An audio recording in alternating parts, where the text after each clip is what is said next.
Օրեր առաջ Գյումրիում պաշտոնապես մեկնարկեց նախընտրական քարոզարշավը, ուշագրավ է, որ նույն ընթացքում Գյումրիի Մարալիք քաղաքում չեղարկվեց Սողոմոն Թեհլերյանի հիշատակի միջոցառման արարողությունը, մասնավորապես Գյումրու քանդակագործության ազգային պարկ թանգարանի տնօրեն հանրության կառավարման փորձագետ Արտուր Գևորգյանը լրագրողների հետ զրույցում ասել էր, որ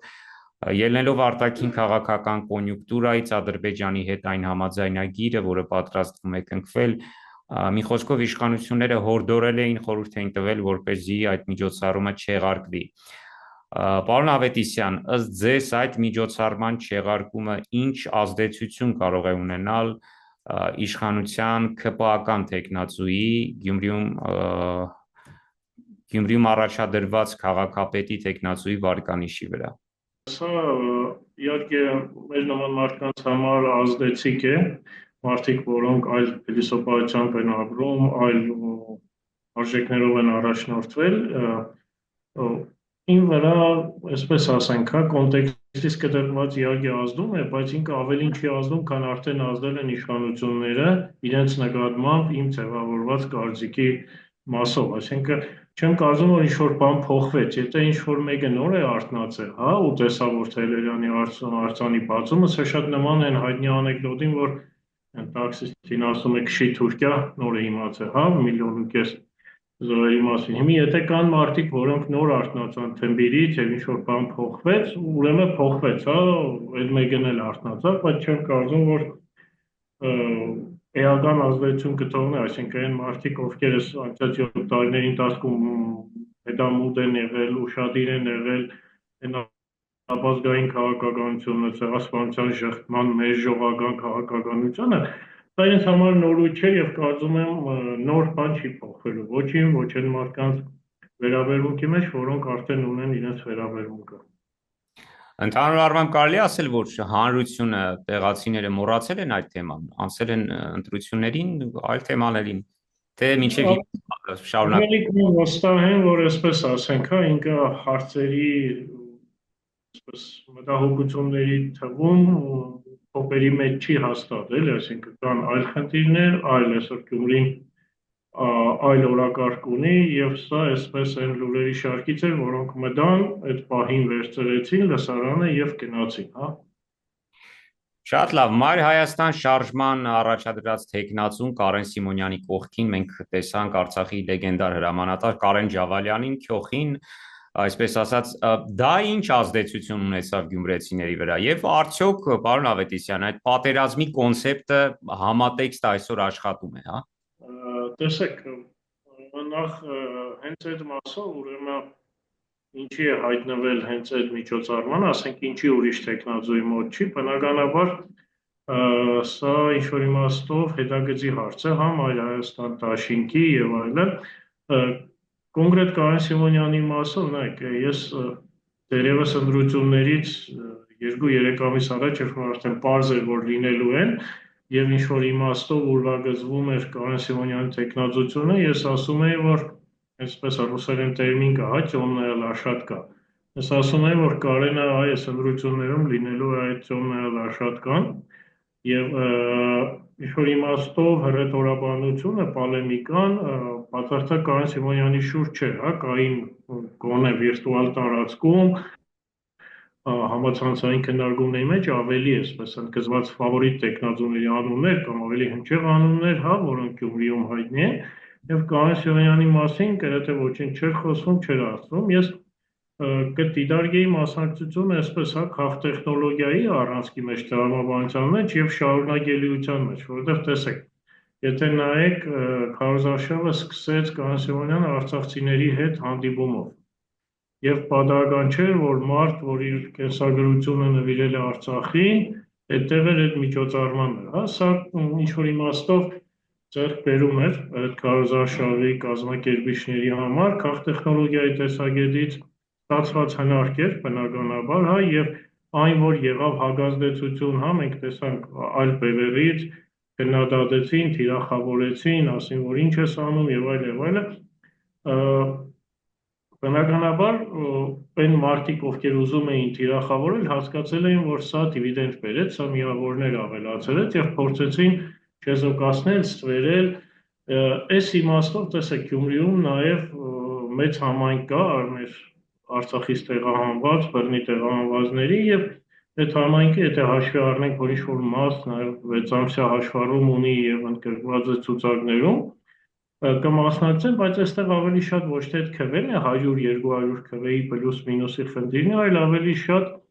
շեշտադրումները, որ այ կա տեխնազու, որը մտածում է այսպես եւ արցախցիներին չի անտեսում, որովհետեւ սա շատ նուրբ հարց է եւ այստեղ 100-200 արցախցիների քվեի հարցը չի, այլ այն խնդիրն է, թե որ տեխնազուն ինչպիսի վերաբերմունք ունի, եւ քանի որ Արցախը մեր նորանկախ պատմությանս 35 տարիների ընթացքում միշտ շաղաղված է եղել, այսինքն բոլոր իշխանությունները եկել են Արցախով, հանուն Արցախի եւ գնացել են Արցախով, այսպես այդ հարցը չէր կարող օրակարգում չլինել եւ Արցախի Արցախահայության, բռնի տեղահանվածների խաղաքարտը ինչ որ իմաստով հաղթաթուղթ կարող է դառնալ, պարտության պատճառ կարող է դառնալ եւ այսպես ինքը պարտադիրներից է, հա, կիրառման տեսակետից եւ Կարեն Սիմոնյանի հարզարշավով զբաղվող տեխնոլոգները չէին անտեսել եւ երևի ոչ պատահական սկսեցին միջոցառում այստեղից եւ այսպես քայլող լեգենդ, գլխի մասնակցությունը, լրացուցիչ դիվիդենտներ ու տեղական արձանագրումներ բերեց։ Կարեն Սիմոնյանի օրինակով մենք կարող ենք ասել, որ Փաշինյանի պատերազմով վախեցնելու տեքստերը ուրեմն այլևս դադարել են գործել։ Տեսեք, հասարակությունը շերտավորված է, տարբեր շերտերի մոտ ինքը տարբեր է վերաբերմունքը պատերազմին, արժանապատվությանը, հայրենիքին եւ այն շերտի համար, որի համար այսպես թե այնպես նշանակություն չուներ, դա բան չի փոխելու։ Այն մարդիկ, ովքեր ապրում են հայրենիքի գաղափարով, պետականության գաղափարով, այդ արժեքները կրում են իրենց մեջ, այս մարդկանց համար ուրիշ է, այն շերտի համար, որը վախենալու է պատերազմով, այն տեսեք մենք 90-ական թվականներից անցել ենք 3 խոշոր պատերազմ, մանր մուներ այսպես, եւ բան կար, չէ, այսպես Արցախում ծառայելը վտանգ էր, նույնիսկ այն ամենախաղաղ տարիներին, մարդիկ իրենց զավակներին տեղափոխում էին այլ երկրներ, փորձում էին ստանալ այլ երկրների քաղաքականություն, սա այդ վախեցող շերտ է, մարդիկ, որոնք այսպես թե այնպես միշտ էլ վախեցել են, անկախ Փաշինյանից ցանկացած հասարակության մեջ կա այս շերտը, որը չի ուզում պատերազմ, վախենում է։ Ու մի հատ տարօրինակ բան կա, ես տեսել եմ իմ մարտական ընկերներից մարդկանց, որոնք հաջողություն են ունեցել 90-ականներին զենք վերցնելու ապրիլյան քարորիային միասին ենք եղել նորից, եւ երբ իրենց զավակների հետ էր հասել ծառայելու, ամեն ջանք գործադրում էին, որ ստանան այլ երկրի քաղաքացիություն կամ ինչ-որ կերպ խուսափեն բանակից, ասա, գիտեք, այստեղ էլ ուրիշ հանգամանք է ծնողի սեփական զավակի ապահովության մասին է խոսում, այսինքն նույնիսկ այն մարդը, ով ինքը չի վախեցել ժամանակին իր կյանքը նվիրաբերելու հայրենիքին, այսօր վախենում է հայրենիքի ծառայության ուղարկել իր որդուն, այնպես որ պատերազմի վախի թեման միշտ կա, այստեղ Փաշինյանը, Պողոսը, Պետրոսը կապ չունեն, այլ հարց է, որ Փաշինյանը հասկանում է, որ կա հասարակության մեջ այդպիսի շերտ եւ գույները խտացնելով ավելի է փորձում այսպես այդ վախը սարսափը տարածել եւ ազդեցություն, տեսեք, նախկինում հասարակության մեջ չէին խրախուսվում պատվողական տրամադրությունները, հա, մարդիկ սուսուփուս էին իրենց որդիներին ազատում, հա, տրոշ չէին դարձնում եւ այլն։ Հիմի մի տեսակ շատ է քաջալերվում այդ ապազգային հայրենիքին չծառայելու գաղափարը եւ երբ որ այստեղ մի քիչ ավելի խիտ է գույները, շատ ավելի են շեշտադրվում, այս վախը ջրի երեսը դուրս գալիս, հա, նախկինում վախերը մարդիկ փորձում էին պարփակել սեփական անձի, սեփական անհատական տիրույթում, հիմա դա դուրս է եկել, հորդել է եւ շատ տեսանելի է։ Փաշինյանը կամ շրջապատի այն մարդիկ, ովքեր հասկանում են, որ սա ազդեցիկ գործոն է, պատերազմով վախեցնելը ու վախեցնում։ Շատ լավ։ Գյումրին ինչպես դիմավորեց Փաշինյանին։ Ես կարծում եմ պատահական չէր եկել եւ եկել էր կարծես թե հասկանալու թե որքան է իր շանսերը, իր տեխնացուի շանսերը, ինչ ցույց տվեց։ միջոցառումը, դրա մասնակցությունը։ Ըստ էության Փաշինյանը այնքան է կտրված հասարակությունից, որ իր այդ այցելությունը իրեն ոչ մի բան չէր տալու, հա, հաստատ իրեն թույլ չտվեցին մոդենալ այն գյուղեցիներին, կամ այդ մարդիկ չուզեցան մոդենալ, որ ասեին այն ինչ մտածում են իր մասին, իր վարած քաղաքականության մասին, սա նոր բան չի, Փաշինյանը արդեն երկար տարիներ կտրված է իրականությունից, այսպես անվտանգության մեծ շերտ է, իր շրջապատը իրեն չի թողնում անհրաժեշտ ինֆորմացիա հասցնել եւ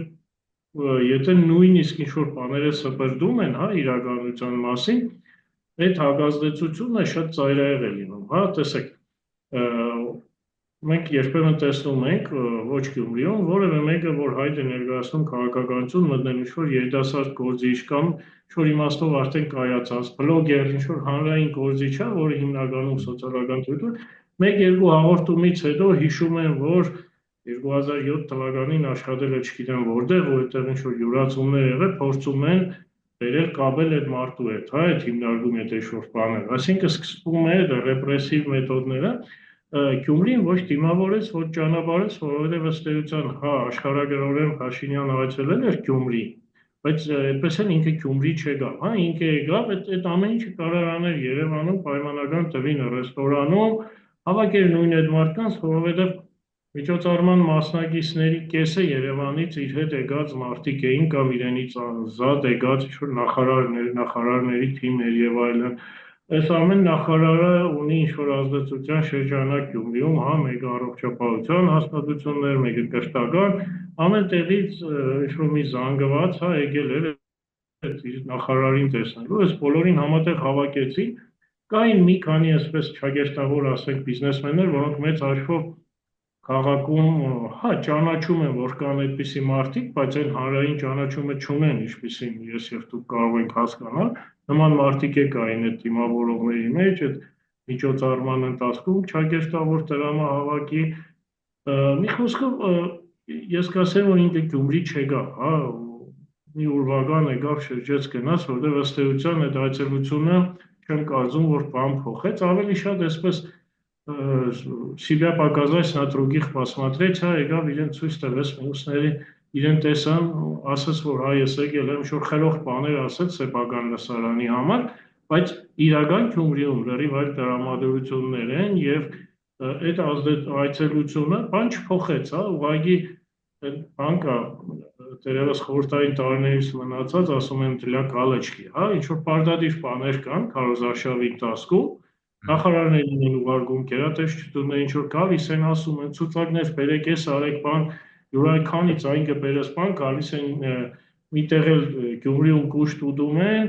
հետո վերադառնում են Երևան, շեֆին ուղարկողին զեկուցում են, որ գնացի 1240 ձայն բերեցի, հա, ոնց որ այդ ձայները չգիտես շալագել է կամ կրբանում է դրած,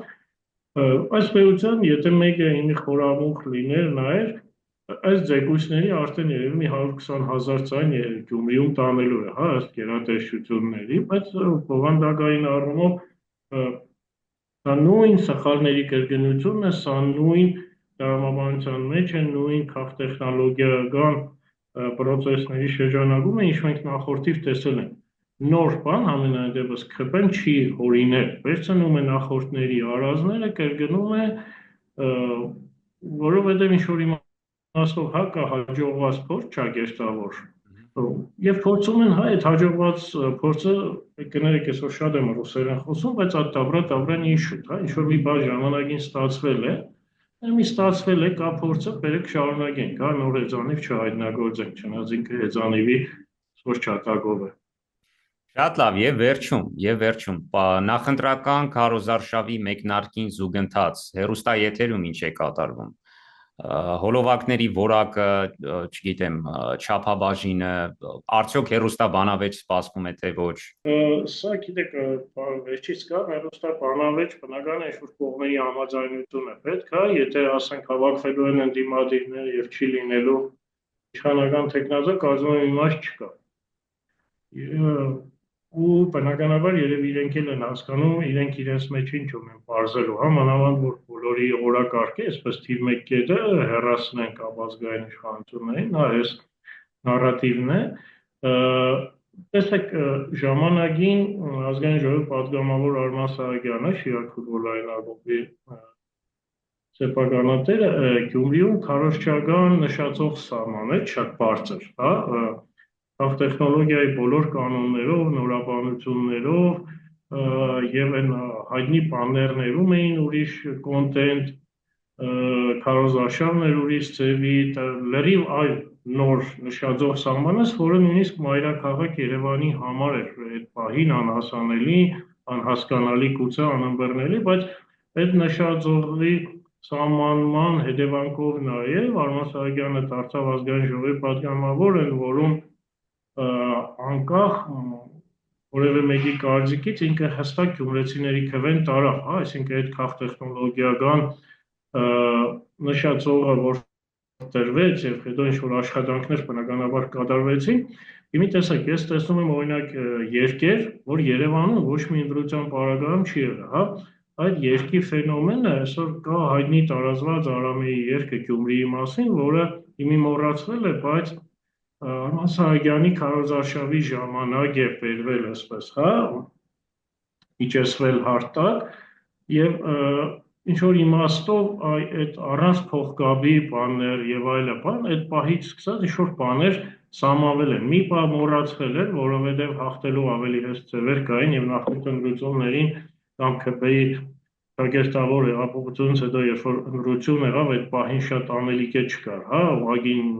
որ Նիկոլ Փաշինյանը պիջակը տաներ միտեղ տներ ու կքվեարկեին կանցներ ցանկացած ԿՊԱ-ական գործիչ իր այդ պիջակի շնորհիվ, իմի բնականաբար այդպես չի ու ես տեսնում եմ, որ այս առումով շատ բարձր նշաձող է սահմանված, հա, տարբեր տեխնազուների կողմից, տարբեր հնարքներ են կիրառվում քաղտեխնոլոգիական, մի հատ կարևոր հանգամանք, բոլորը չէ, որ գնում են պագային հանդիպումների, այսպես ասենք, ինքը կարող է մեկն ասի, որ դա հնացած է, քվե չի բերում, բայց մեջ հաշվով Գյումրիում մի հատ այսպիսի բան կա, տեխնազուն պիտի երես ունենա, հա, մարտամեջ դուրս գալու, հա, այն մարդիկ, ովքեր այս պահին գնում են հանդիպումների եւ ժողովրդի մեջ են, հա, այսինքն հետեւաբար չեն վախենում, որ փողոցում մեկը կա ինչ-որ մի բան ասի եւ այլը բան, հա, այլ այսպես գուցե չի երևում, հա, բայց ինքը հաստատ դիվիդենդ բերում է, այնպես որ քարոզարշավը իմ սպասվածից գուցե մի քիչ էլ այսպես արդարացնում է, հա, էդի քաղտեխնոլոգիական իմաստով, հա, գեղեցիկ հոլովակներ, երկեր, ինչ-որ բաներ, տեքստեր, կոնտենտ, որը էականորեն տարբերվում է, հա, դուք եթե հետ գնաք եւ փորձեք համեմատել Երևանի թիմ ընտրությունները, այսպես 10 բալով փորձենք գնահատել, Գյումրիում այս պահին 8-ից 10 բալի շրջանակում է տարբեր միջոցառումներ, տարբեր քաղտեխնոլոգիական հնարքներ, Երևանում 4-ից 6 միջակայքում եւ ժամանակ առ ժամանակ մի հատ, երկու հատ որևէ տեխնազոյի մոտ այսպես տեսնեի 7-8 բալանոց, այսպես, հա, գնահատականի արժանի ինչ-որ PR ակցիաներ, միջոցառումներ։ Այնպես որ այս իմաստով Գյումրին էլի առանձնացավ, հա, լավ առումով, որովհետև իրականում, տեսեք, կա բոլոր շերտերում պայքար, անձի անհատի, այսպես Գյումրվա բանով ասենք, ապրած ունենալու, հա, ապրած ունեցածի անցյալի պայքար, որը խաղարկվում է այն տեխնազոների կողմից, որոնք իրականում ապրած եւ արած ունեն Գյումրիում եւ գյումրեցու համար, խաղարկվում է այսպես երիտասարդության գործոնը, հաղթաթուղթը, հա, հատկապես դուք հաղորդումը սկսեցիք Կարեն Սիմոնյանով, հիմա այս եզրափակիչ մասում եւս մի անգամ հիշեցնենք, ինքը կա, եթե նայեք ավականու անդամների ցանկին, ամենաբալանսավորված այս առումով երիտասարդության ցանկ, երկու ցանկ կա եւ հատկապես Կարեն Սիմոնյանի մոտ ինքը շատ բալանսավորված երիտասարդական ցանկ է, որոնց այդ երիտասարդները տեսից տենից հավաքած երիտասարդներ չեն։ Ամեն մեկը ինչ-որ մի ոլորտում, մեկը ՀԿ ոլորտում, մեկը չգիտեմ ինչ-որ այլ ոլորտ տեխնոլոգիական, որ ամեն մեկը ինչ-որ մի ճանապարհ անցած երիտասարդ է եւ հավակնոտ թիմ է, նաեւ ծրագրերն են հավակնոտ, այս իմաստով այս հաղթաթուղթն է եւ եզրափակելով հա դուք չարցրեցիք, բայց կարծում եմ որ ժամանակն է, ասես կամած բուն թեմային մոտենալ, ես չէի ուզենա շատ անուններ հնչեցնել, բայց եւ ինչ որ թվեր ասել, գուցե առիթ լինի ձեր աղավարում ես այդ մասին հնչեցնեմ, ես ուղղակի մեկ բան կարող եմ ասել, որ այն ինչ ենթադրում էի Կանա Սիմոնյանի մասով այդ Ջոնը լավ շատ կան աշխատեց եւ կարողանում է, բայց եւս մեկ անուն կուզենայի հնչեցնել, դա Գյումրու նախկին քաղաքապետ Վարդան Ղուկասյանն է, որը սիրեն, չսիրեն, ուզեն, չուզեն, այս պահին իմ դիտարկումներով ֆավորիտ տեխնազուն է եւ առաջատարն է։ Ես ոչ մի պրոֆեսիոնալ հարցում չեմ իրականացրել, բայց ես կարողանում եմ զանգել, շփվել, խոսել, հա, այս պահին